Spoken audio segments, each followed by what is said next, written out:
All right, in this one, I'm going to talk about some of the reasons why I personally don't take steroids. First of all, are they good looks max? I personally think they are, as long as you can prevent acne and prevent hair loss and prevent skin aging, which are the things that are pretty easy to do. So most people, they would benefit from the increase in dimorphism that gear would give them, including myself. So why don't I personally take them? Let's talk about it. Number one, long-term safety. So there's no evidence that having testosterone at over 1000 nanograms per deciliter is safe whatsoever. The data we have is on people that have hypogonadism, so they produce either little or no testosterone, and they put them onto a normal range of around 500.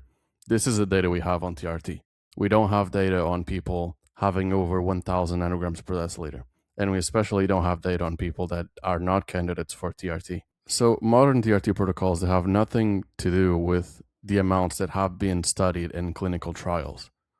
All the studies we have, they are on people that are candidates for TRT, true TRT, so they are hypogonadal, and also they bring their testosterone levels up to around 500, to normal levels, not to over 1000 nanograms per deciliter, like a lot of people nowadays are recommending. So there's a lack of safety data when it comes to the amount of testosterone that people inject nowadays. Reason number two, blood tests are incomplete when it comes to steroids. So blood tests can tell you things like your lipid panel, fasting glucose, etc. But steroids can impact things that are not visible just with a full blood panel. So steroids can cause heart structure changes, they can cause artery damage, among other things, and you cannot measure those with a blood test. So you can have a perfect blood test as someone that uses steroids, and yet you can still be unhealthy and die prematurely. So it's not a guarantee. And it's not necessarily a problem with the blood tests, it's actually a problem with the steroids. They affect things that are not measured in full blood panels.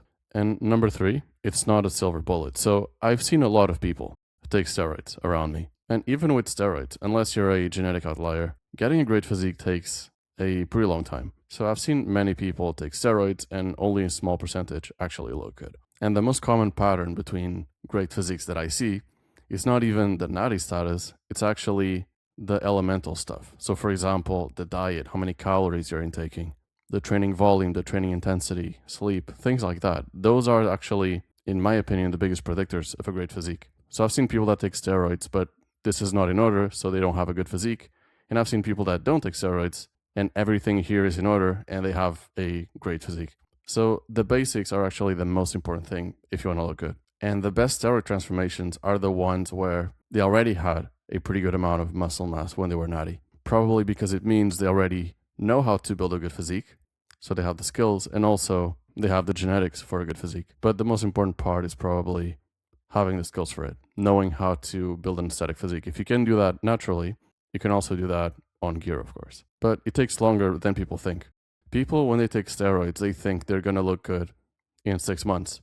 But usually it takes 2 years, 3 years, maybe more, depending on the person. So it usually takes way longer for people to achieve their physique goals than they actually think. For both enhanced and natural athletes, but especially if you're enhanced, people tend to overestimate how fast it can get to their goals. And realistically, it's going to take a pretty long time anyway. So given that, I would rather for it to take a long time but be natural than for it to take a long time and be on steroids. These are just some of the reasons. There are more, but I definitely lean more towards the health side. If I didn't care about health, I would probably take them. But because I do care about health and because I don't see evidence that these types of protocols can be healthy, I don't take them. And that's pretty much the summary of why I don't take steroids. And by the way, if you want to become more attractive, check out my school community by clicking the link in the pinned comment.